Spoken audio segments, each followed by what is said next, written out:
story today is about COVID-19, of course, is the way we are living now, and the subject is dealing with the unpredictable.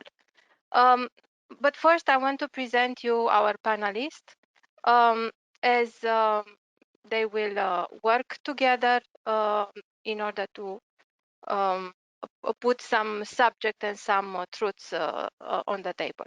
So, the first one, as we are going to start with the ladies, of course, is Ada Doyin. She's an African business leader, and as I know, she's um, Nigerian. She has almost 30 years of professional practice focused on enhancing the strategic value of IT in organizations throughout value-adding interventions across the information value chain. She is also opening a group, an IT group, Digital Jewels Ltd group. It's an IT GRC consulting company and has branches all over in Africa, in Nigeria, in Ghana, Kenya, and Rwanda. So, and another countries in Africa which will give consistent and high value delivery. Welcome, Adetoin, to our panel. The second Thank one you, Manuela. is Pedro. He's a senior consultant in governance, risk and compliance, and DIPSec. He holds a master's degree in financial economics from the Maastricht University in Netherlands and has 13 years of experience in privacy, information security, data protection, compliance, IT, and digital transformation. Pedro also holds certifications in information security, data protection, and privacy management. And of course, he is a PCP certified trainer in privacy and in information security. The third panelist today is Martin. Martin is currently the Global Privacy Director at Manpower Group. He has a Bachelor of Arts and Master of Science in Information Technology and also a PCP certified ISO 27001 lead auditor, CISSP, CISM, a lot of other certifications in security. Of course, also he teaches Chief InfoSec Officer and Data Protection Officer courses, and he's also an auditor. Welcome, Martin. Thank you. John has done his 30-year global director level leadership responsibilities at Procter & Gamble into expertise in leadership, innovation, strategy, and organizational culture. His extensive P&G experience has included on-the-ground working experience in USA, in Japan, and also in other centers, innovation in Brussels. He now teaches, speaks, inspires, advises broader audiences. He also is working with PCP. Also being a professor of management practice, teaching at Solvay Brussels School. Lots and lots of achievements. There are lots of words to say about John. He's a fully board certified and serves on a number of supervisory and advisory boards. Of course, these are our panelists. We can start right now discussing our first subject. Who wants to take the chair? Okay, well, I'll start because I think the input that I have is on the screen currently. And so, with this very interesting topic, I decided to take a view from the Business Continuity Awareness Week, the theme of which was We Are Stronger Together. And I think it infers the stakeholder-centric approach that we must take in dealing with the unpredictable. I think one of the things we found with the pandemic is that it has amplified the interconnectedness of the world. And so it's more and more obvious that everything is so much more dependent on one another. And so in taking a stakeholder-centric approach, my thoughts are, it's important for us to know who our primary stakeholders are, because in dealing with the unpredictable, we not only need to look at our own set up in our own organization, we have to look at our ecosystem and see how we're able to support them, because their own well-being and their effectiveness inadvertently impacts on us as an organization. And so it's important that we're able to identify who the key stakeholders are. You can do a stakeholder mapping. I think we're all familiar with that technique, and that will help you determine who to focus on. You're really looking at those ones who have a high impact on you and you have a high impact on them. Beyond that, you want to essentially be able to extend a number of activities, what I have called like cross-cutting activities or cross-cutting initiatives across that primary stakeholder group. And I've sort of dimensioned it into 4 key areas. The first one, of course, is dealing with people, and people primarily starting with the people in your organization and then in your stakeholder groups. And the obvious things we need to look at are the impacts on lives, but not just lives, but on livelihoods as well. And we've seen that, with all the shutdowns in the pandemic, that has impacted livelihoods quite significantly. So an understanding of that, what that means to people and their mental wellness, is also an important aspect to look at. Also, the other thing that we found in the pandemic is capacity and capability have varied. The kind of skills and competencies that are needed in order to be able to deal with the unpredictable from a business continuity point of view are a little bit different from what was thought of before. The kind of arrangements we need to put in place for our business continuity planning is quite different. Typically when you're engaged in business continuity planning, there is a tendency to think, yes, primary sites will be unavailable, but we've got, secondary sites and so on. In the case of the pandemic, that wasn't the case at all. And so very few people had envisaged the fact that both the primary and the secondary will not be available or will not even be needing them, because everybody had restricted movement. So that people angle is usually where we start off with, but we must also look at technology, which is also critical. And what I call the dual potentialities of technology have again been magnified in the pandemic, because the reliance on technology has gone all the way up. In the words of somebody I know, it says that she said that the pandemic has forced the slow adopters through the gates. So indeed, everybody is more and more reliant on technology. But in so doing, we must be aware of the positive and negative aspects. Of course, it enables remote work. Of course, it has the ability to transform business. Of course, it enables scalability and reach. But on the downside also, we've got to also understand that it involves huge costs and enormous risks. And managing those risks, especially as it relates to cyber security, cyber risk, and of course, data privacy and protection are really key. So technology is the other cross-cutting factor, understanding the dual potentialities. And the third one for me will be about communication. Again, the impacts of the pandemic has stressed the importance of us being able to communicate more broadly and more consistently amongst our stakeholder groups. And remember, I said we take a stakeholder-centric view, so not just for us in our organizations, but for other stakeholders. And communicating with speed and accuracy, transparency and consistency have become so much more important, as well as empathy. There's a huge need for empathy, and I think one of the other panelists will be speaking to it. So when we talk about communication, we usually think about speaking, but there's also probably more than ever the need to listen.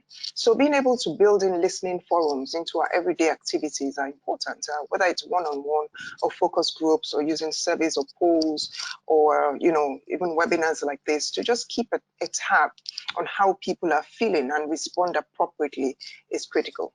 I'll just mention collaboration again, and as a fourth cross-cutting issue, and I'll stop at that so that other people can contribute. Again, because of the interconnectedness, collaboration has become even more key, and we need to look at each of the primary stakeholders and understand how best to collaborate with them. Suppliers, for example, looking at our supplier chain and understanding where that chain starts and ends from and what the interdependencies are. Of course, we want to focus on what we would call our critical suppliers, and being able to understand what kind of challenges they have and what kind of other arrangements we need to make in order to ensure that it doesn't disrupt our own organization and our own supply chain. You know, those are some of the things that we need to look at. I mean, on the collaboration end, really, there's so much to look at. There's so many areas of collaboration between ourselves and our primary stakeholders, and we need to dig into all of this. But then the other aspects of collaboration is keeping abreast of trends. And so here, with technology and the developments going so quickly, we've got to keep abreast of trends that relate to digitization, that relate to data, that relate to platforms, and that also relate to, you know, new standards. So the ISO 22301 still remains a very relevant standard in trying to strengthen and implement business continuity. But again, keeping abreast of the updates on that would help us. So perhaps I'll stop here to give others an opportunity to discuss. But essentially what I've tried to emphasize is the importance of in our business continuity planning arrangements to look at it more broadly than we typically will. Not just look at our own organizations, but see how we can support our primary stakeholders, knowing that if we fail to do so, it will still come back to bite us. I'll stop there for now. I do have a question, as I may. I'm seeing the public opinion not to be in the main focus group. Would you mind commenting it? Sorry, say that again. The public opinion. It's here. Yes. down, and I would want to discuss a bit why the public opinion is not in the main focus group, the main stakeholder. Oh, right. Well, I guess you also need to determine how much influence you have over that. And how much influence, you know, so you really want to look at those that you have a huge level of influence on you, and you also have a huge level of influence on.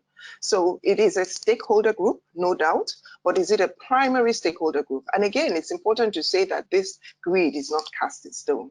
It might differ from business to business, depending on the nature of business that you are in. So perhaps if you were a public sector organization that was very critical in dealing with the citizens of your country, then public opinion might be critical. Your citizens, the opinion of your citizens might be critical. So we shouldn't take this stakeholder mapping as sort of cast in stone. It's indicative. And when you do yours, because that's why it's a tool. If you conduct your own stakeholder mapping, it may look a little bit different from this, depending on your sector, your gestation, you know, where you are in your industry, your positioning, and so on and so forth. You know, but in a lot of organizations, it may not fall within your, you know, that top right quadrant because of the limited influence that you have on it. Thank you so much.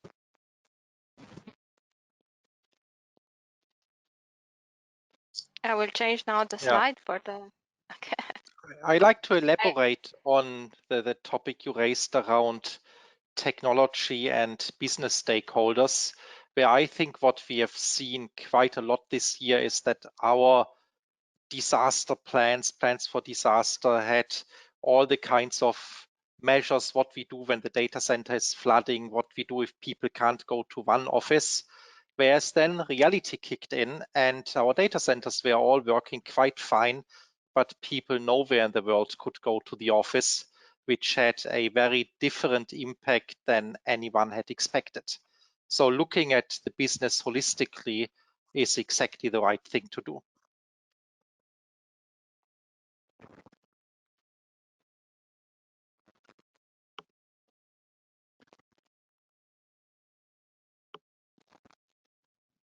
Why is now discussing about two-way looping communication in our by daylight? It's different than when we were working normally in our offices, probably because the enhancement that we need to have in communication. Or why is the two-way loop important now in communication? Okay, I hope I understood your question correctly, but I think the communication two-way loop is stressed here because usually when we talk about communication, especially if we're looking from a management viewpoint, the tendency is to focus on the message that we're sending to the rest of the organization, the rest of the house. And I think one of the lessons of the pandemic is that it's so important to listen. We must be listening to what people are saying, because the truth, first of all, is nobody has all the answers.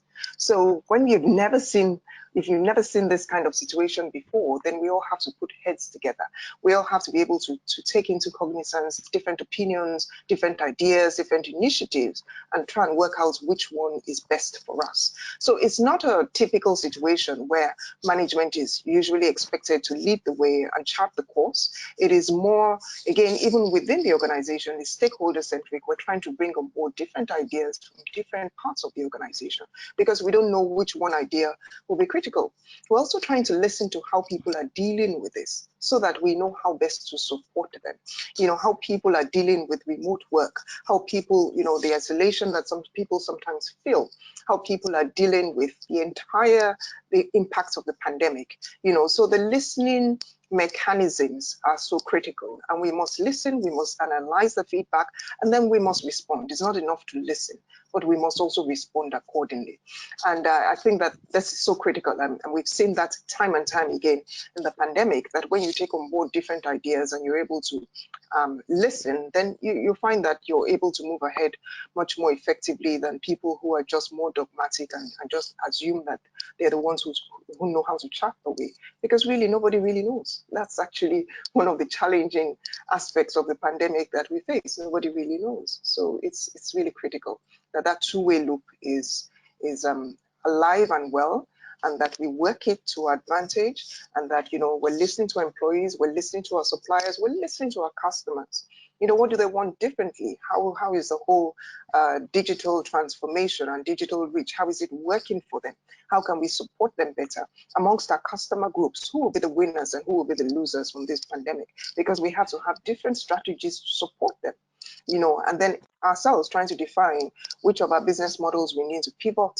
Again, is all from the listening, is all from listening to people and hearing, and then, you know, putting strategies up to deal with it. Humans are typically poor at listening.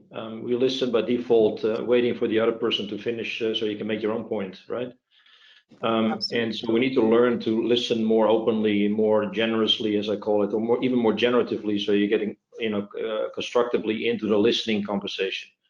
And so humans are bad at it. Leaders are even worse, because they have been conditioned to go and talk. And so the higher they get, typically, the more orders they're used to provide. So it's a huge challenge for leaders indeed to go and open up and take a listening approach. Is my humble opinion. I agree completely.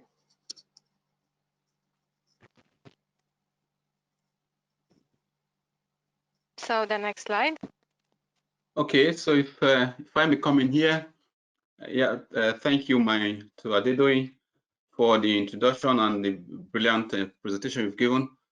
I'm just going to build on what you've already presented. A little bit to sketch the context for us here is that during the pandemic, what we have is that like COVID-19 is health, but other ones could be health or safety issues would be involved. And then what you see and what we experienced this time is that there are dramatic changes in the demand for goods and services by customers, cancellation, suspension of contracts, and all leading to a decrease in activities. Business activities was just like flat during COVID. In other situations, it could be different depending on what it is, but we generally will expect that this is how it is during pandemics. And then that means that there will be some changes and in the way business do their running and organization, so that things will be different, how goods and services are delivered. And then what you also see in pandemics like this or other situations is that there will be disruption in collaboration. That's just the point that Adedoyin has been talking about. Disruption in collaboration and in communication, both internally and externally. And that is where, like she just said, listening is very important. Effective communication means that we have to say, but we also have to listen a lot to what is happening at the other end.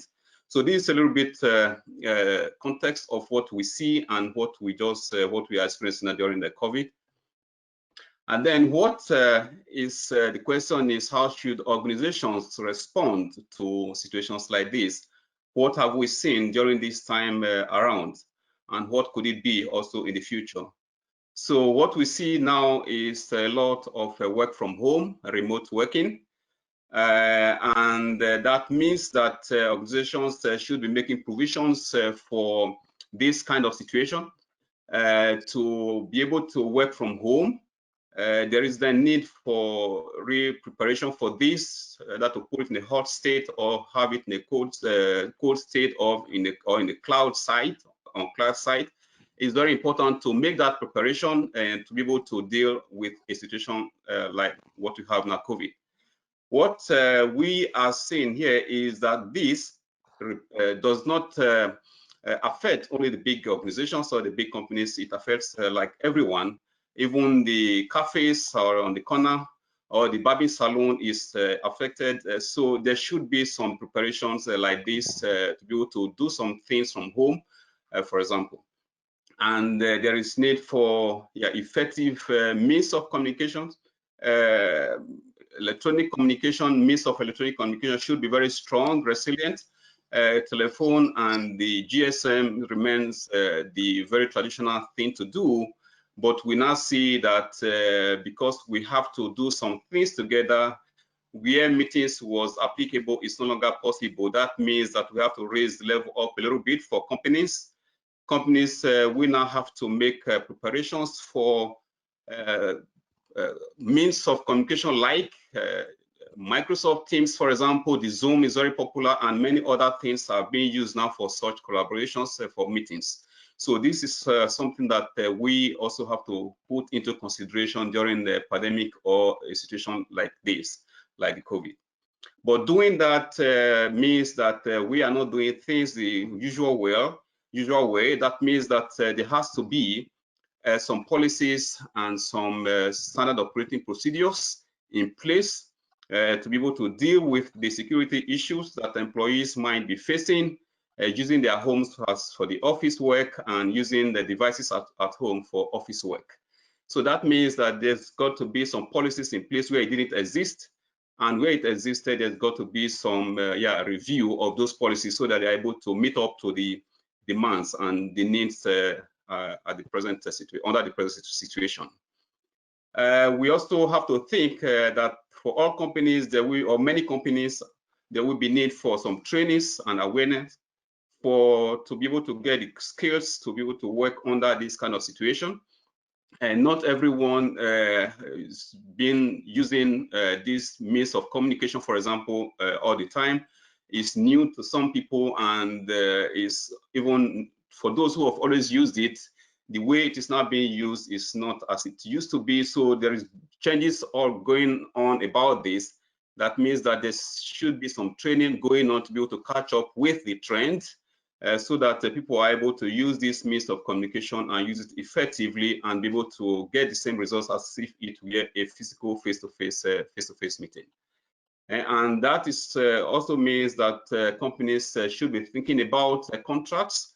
There are some contracts that bind the situations where we have outsourcing, for example, where we have cloud services providers, for example. We are working with partners, for example. All these are being regulated by contracts and agreement. So it means that companies should be thinking about looking into these contracts, reviewing them where it existed, or creating them where it didn't exist. Many situations where, like, we have been together, we have known this partner for a very long time, and we do not even care whether the contract is expired or whether the contract is still meeting today's needs. So we just contracts are just there, just as it were some 10 years ago. So there's need to review this so that we are sure that our third-party relationships are in that situation where things are guaranteed, processes are guaranteed and protected.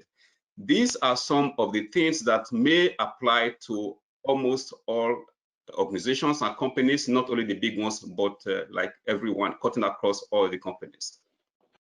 So what we may also want to think about is to look deeper for some bigger organizations where, depending on the type of business that they are doing, that regulated framework might be necessary, like the ISO 22301 that deals with business continuity, so that it might be important to implement a full business continuity program to be able to deal with a pandemic like the COVID-19.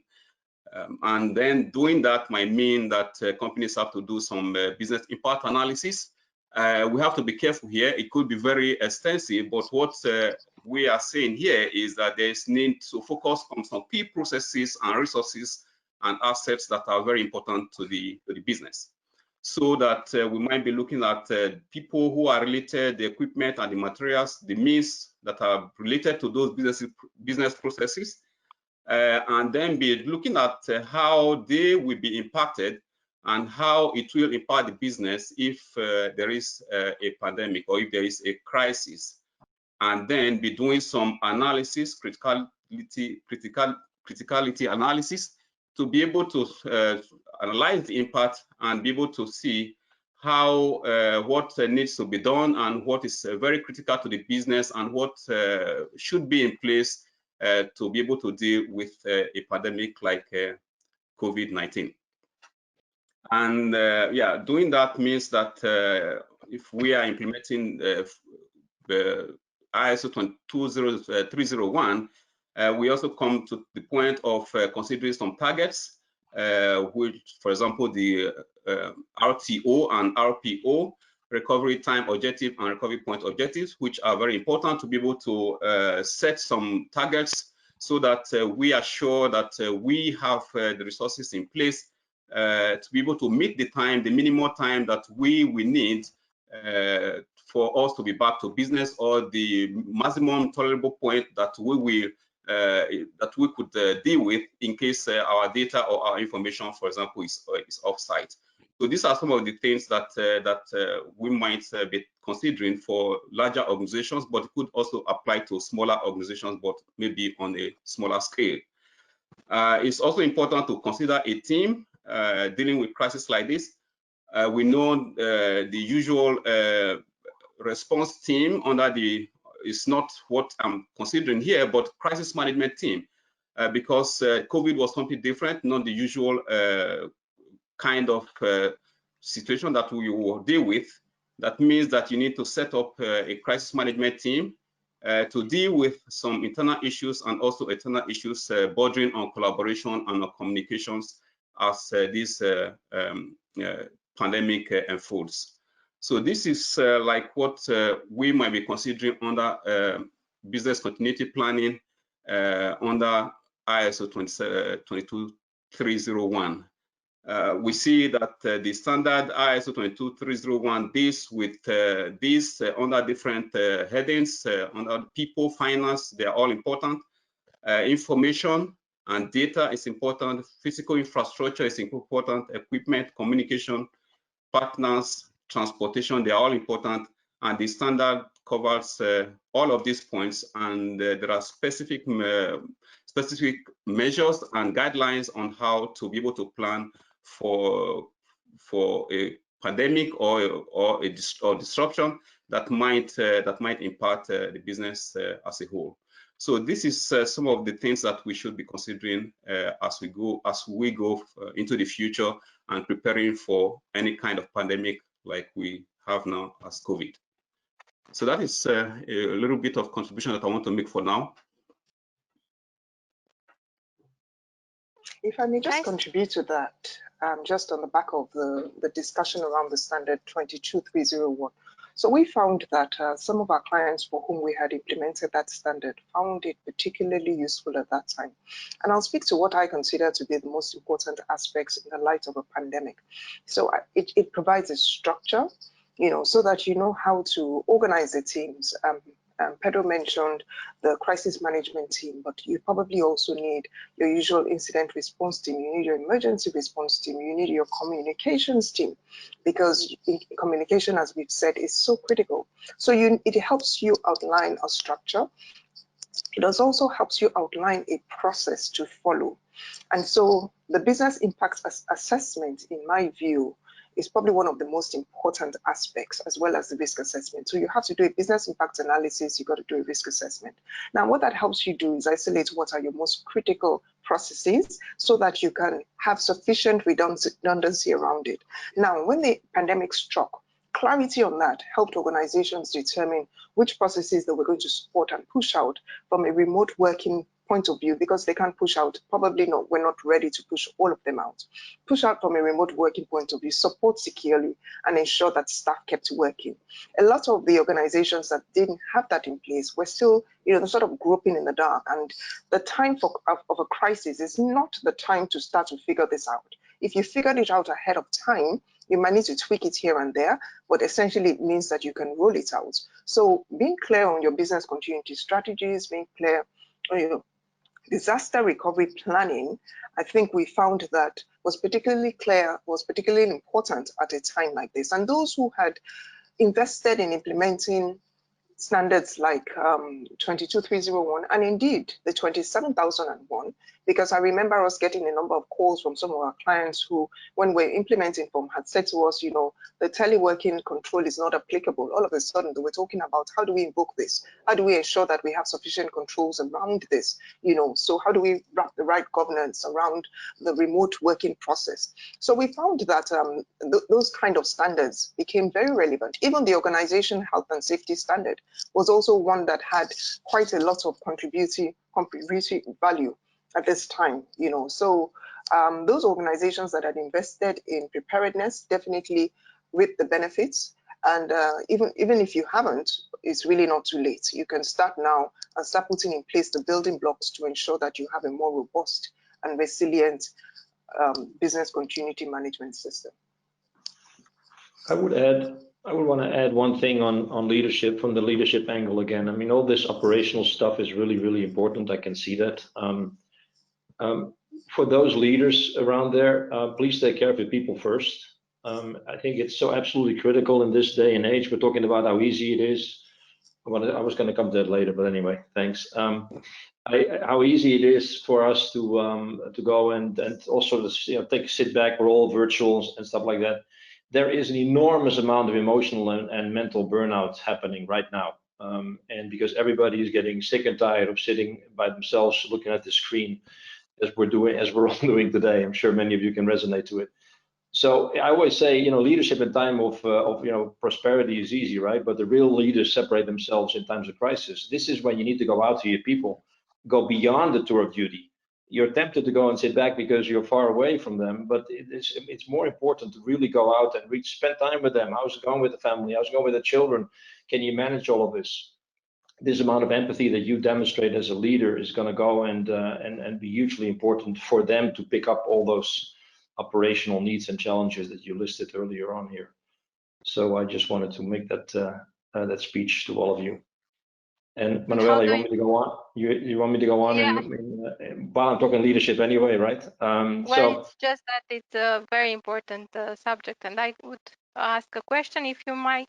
It's around the subject. How do you think it's better to take care of your people, or give us like 3 actions to be implemented with the teams in order to be authentic and to be trusted in this hard time?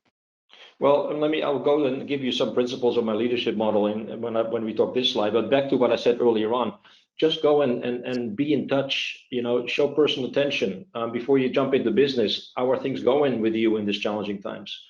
I think that will go a long way. And the other thing which I would urge you to organize, and I've done this with a few companies, is go and bring your people together. I'm doing a lot of Zoom sessions where I give them some kind of inspiration, maybe 20 minutes of some leadership angle or something else, and then I let them break out, and I break them out in random basis. Zoom is fantastic for that, right? You let them break. You just go and do a random breakout, and they are able to connect again with their peers who they've been separated from. And I've seen that recently in a company where everybody was down, because I did some individual interviewing. Everybody was down like you wouldn't believe. And then when they were on fire after like half a day of doing this kind of round robin for 3.5 hours. So that's the other thing. Let people connect amongst themselves would be the other tip I can give. Where is the boundary between the public life or the life or the discussions Well, around the professional versus personal? Yeah. That is personal. that changes for every person. As a leader, I think it's your job to go and sense that. But at least try to go and show your attention. If you feel like, hey, I'm going too far, then of course, or you are getting to the border, then you stop. But I mean, I think you're going to be surprised when somebody's going to say, stay out of my space. Again, people are lonely. We're talking about all these wonderful virtual tools, and I think they are wonderful virtual tools, but they should be an and, not an instead. My opinion. Can I just give an illustration of where perhaps you can combine the sort of human touch with the virtual world, something that we tried out and we found quite effective. So in trying to make sure that we're supporting people, to John's point, we set up what we called an inspiration channel, which was essentially just on a Telegram platform, and we allowed staff to post whatever it is that they found was uplifting, inspirational, encouraging. And it was incredible what we found. And we found that it was very popular. People were posting songs or videos or whatever it was.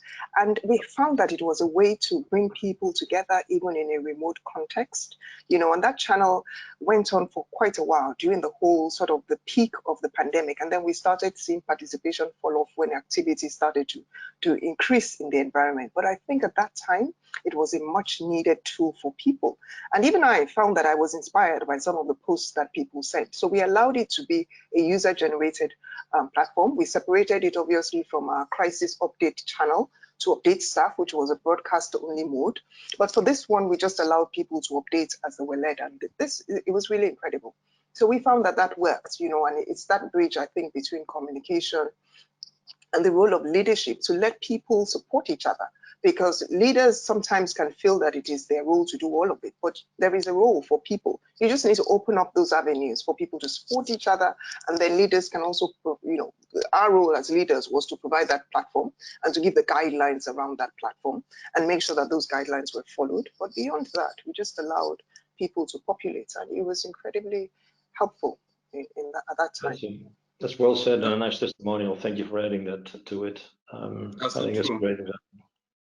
That's so true. I have also seen that kind of initiative that you just described, and it worked very well, giving people the opportunity to be able to create those kind of groups and teams to be able to motivate each other that way and support each other that way was quite wonderful, and it worked. So it's a very practical example, and I can say that I've experienced it, and it was very positive. Do you all see a risk when we are going back to normal? I mean, the process on going back to normal, in my mind, probably not on my mind, would be like a happy ending. But do you see any risks which will be encountered at that time? Well, the future is going to be uncertain, unpredictable as it is. I don't think we're ever going to go back to a new normal. I do see that the digital tools are, as somebody called it in one of my recent meetings, it's really getting rid of a lot of dead wood that we did without really knowing why we did it. Oops, somebody's waking up somewhere. And so I think we're going to see more of a hybrid of how we do our work. In the end, we are social animals. I hear that from everywhere around me. I have for the Compass Board, I have a group of, I lead an innovation council, a group of 27 senior innovation executives. We always come together once every 4 months, and we have a hard day of meeting, and then we go out and we have a glass of wine and we have dinner, and then we bond, right? And it's hugely uplifting. Everybody loves it. So I'm doing it on digital now. It's very effective, but at the end of it, everybody goes, yeah, but we wanted to see each other. So I think we need to learn how to move forward by leveraging digital to go and help us and not take over. Right. The results of the poll just popped up, and the question was, have organizations learned from COVID-19 pandemic to be better prepared for unpredictable events in the future? And 90% of you guys said yes. The other 10 said no. So these are the results. Another question from me: how would you relate the research and sustainable development with stakeholder consultation for business continuity? And let me know if I have to repeat myself. I mean the question. Yes, please. You may want to repeat the question. Sure. How would you relate the research and sustainable development with stakeholder consultation for business continuity? I think sustainability is an important point here, and the relationship between stakeholders and stakeholders, internal and external stakeholders, and then the relationship there between that and the management is very important for sustainability. And I think it's actually part of a corporate responsibility, social responsibility program. So it is very important to put that in mind as we do that, and that comes together. That goes back to the first, the beginning of the presentation, where we see the relation, the communication, and especially communication and collaboration between and amongst the different stakeholders of the corporate environment working. And where you do not have that well established and functioning, then you do not, you miss something about sustainability. And I think that is something that is very important during the pandemic like this to focus on, and then to kind of work more on it so that it is promoted and then becomes part of the business environment. Thank you. I do have another one. How this pandemic situation can help us improve our practices in other crisis situations? And let me know if I need to put a question. So how this pandemic situation can help us improve our practices in other crisis situations? Well, I think that's the, go on, Pedro. No, John, you may go on, please. Well, I think that's some of what we just talked, right? I mean, all the insights that I think we've been trying to share, they are applicable for exactly that. That's what we're trying to do in this conversation, to go and really extract what we've learned, some insights in the various areas, and take those into us, into our organizations, into our people, for us to be better prepared next time. But then, 90% of people saying that already we're learning something was a good sign. Yeah, and coming back to that, 90% saying we've learned some from this is really important. But what also important is learning from it then, and then taking it forward to the future is as well important. That is something that we have to now kind of work more on. Continue with a session like this and to keep the awareness high. That is important, and that is not like for 2020, and that when we get into 2021, that is not going to be any pandemic or some in the future. So we have to now make it a culture, organizational culture, and then take it apply it not only for now, but take it into the future. And I think to be able to achieve that, and a program like this and many other awareness programs will be very, very useful. And I think that is where the focus should be now, so that it is not lessons learned and maybe lessons forgotten. It's quite interesting how just this to add will to turn that, out. yes, Martin, please go on. Martin, go on, please. Interesting how this will work out long term. I mean, we had the Spanish flu in 1918, so 100 years ago. And for sure, the people at that time had similar discussions and learned from the pandemic, but a lot was forgotten over 2 generations afterwards. So I wonder what we are doing here nowadays that this is not happening again. For sure, we will be prepared for the next pandemic. If that happens in 5 years, then we know what to do. But the next crisis will be, again, very, very different. And the next pandemic might hit us in 100 years. So the question is, how do we prepare our societies and our organizations to be prepared long term. And standards like the one touched before, I think they can help us as they force us to think about it, even if the last pandemic happened 100 years ago. I think you make an excellent point. And by the way, we're not even forgetting things of 100 years ago. We're forgetting things that we learned at the Mexican flu 10 years ago. It's exactly the same thing. We're so myopic. It's just incredible, and so short-term history or memory focused. Yeah. So that's absolutely right. Which is also why I take those insights in your organization.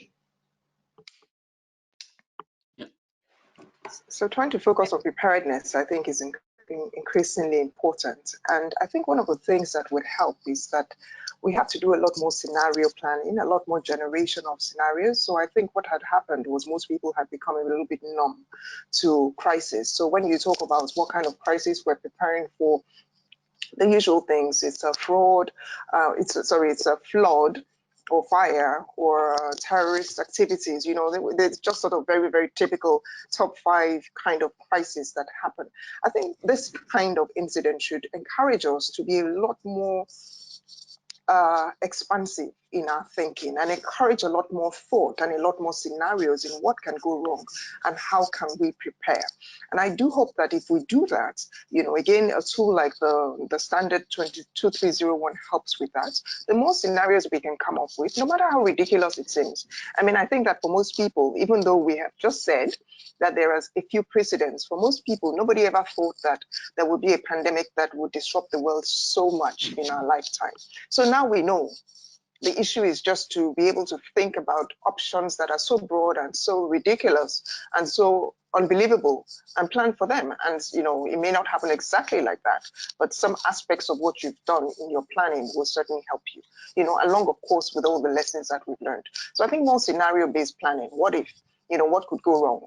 What if this happened? And people following that trail to actually build plans that address some kind of redundancy and address some steps that need to be taken in order to keep work going, keep the business running, keep the institution running while all these are taking place would be more and more important.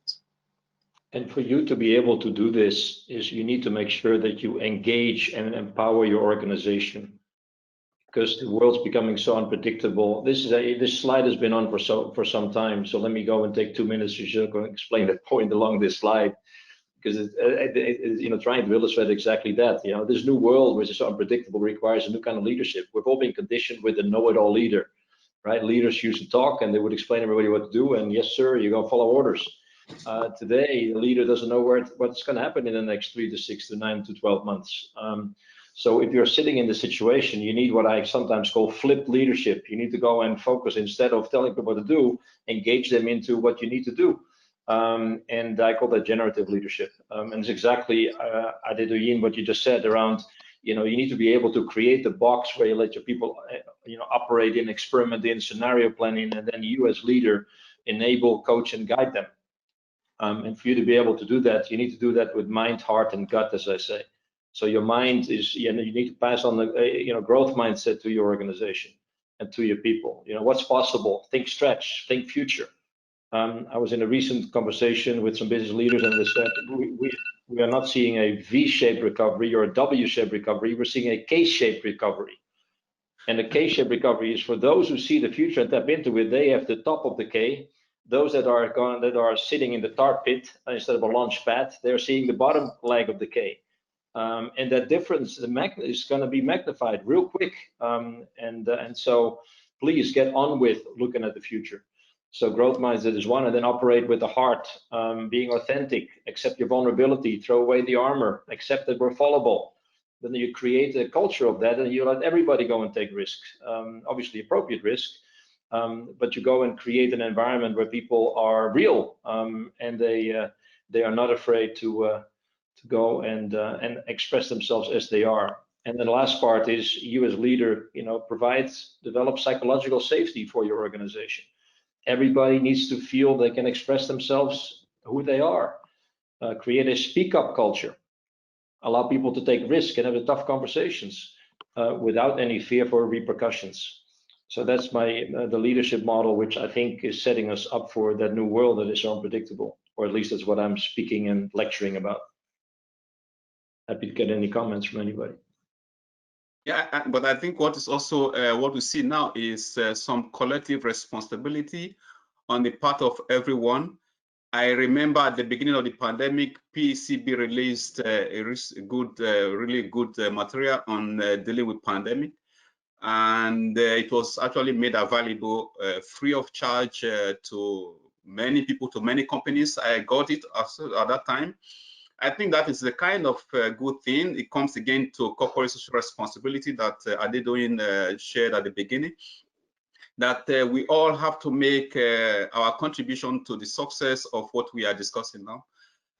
Collective responsibility, no matter how small we are, individually, part of a chain or of the chain, and we can all contribute to making this happen, and then taking this into the future.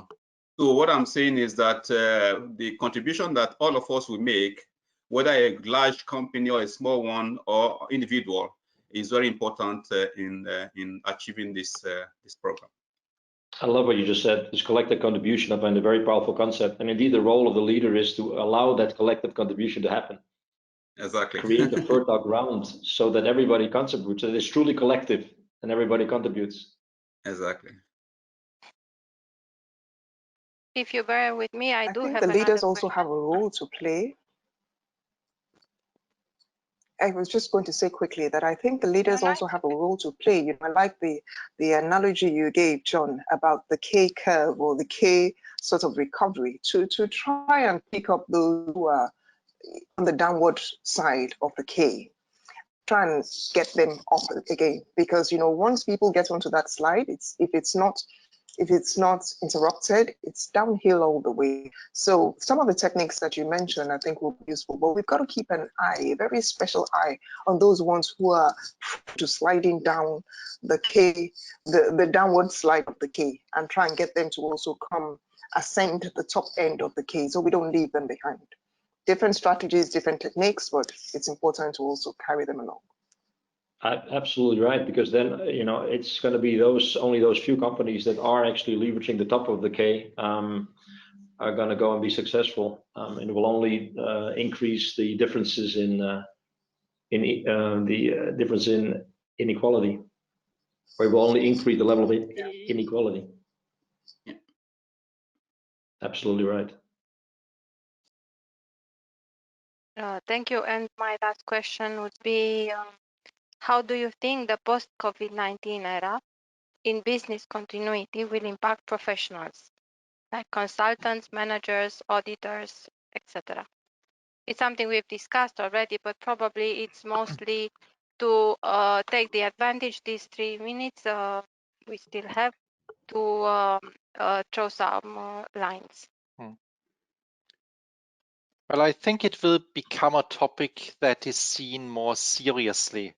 So in the past, when we look, for example, at ISO 27001 certifications, it was, or it is in there, but it's one of the topics that are really done on paper very fast, and then companies focused on the more serious stuff as they believed. And I think that will definitely change, and we will see that business continuity becomes a much more serious topic where the stakeholders will really be interested in, instead of just putting it to the side, what is something we have seen all too often previously. So I guess there will be more work for the BCP professionals, and these plans will be tested more thoroughly in the future. So I agree with that entirely. I expect to see it more on the board agenda, because what I had found previously from a consulting point of view is that we struggle to get board attention, and it is a management system, so you need executive management and board attention. And we found that the only time we could get them to listen was when we created a scenario that was touching them specifically. So I'll give you an example. We found that sometimes when you want to do some scenario planning and some awareness with the board, and you try and do things like fire and flood, they're not interested. So we started to do executive kidnap, and that got their attention because they were going to be involved. So what I think is, as a result of the pandemic, they will take business continuity planning more seriously. It will be probably assigned to maybe the risk management committee of the board to report frequently to the board on that issue. And I think once it can stay on the board agenda, we'll find that organizations generally respond more effectively to it.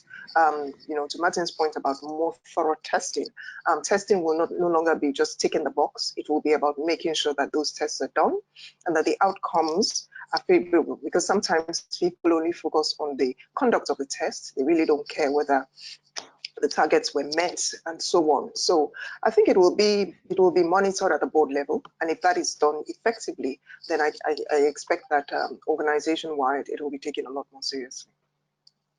At least I hope so.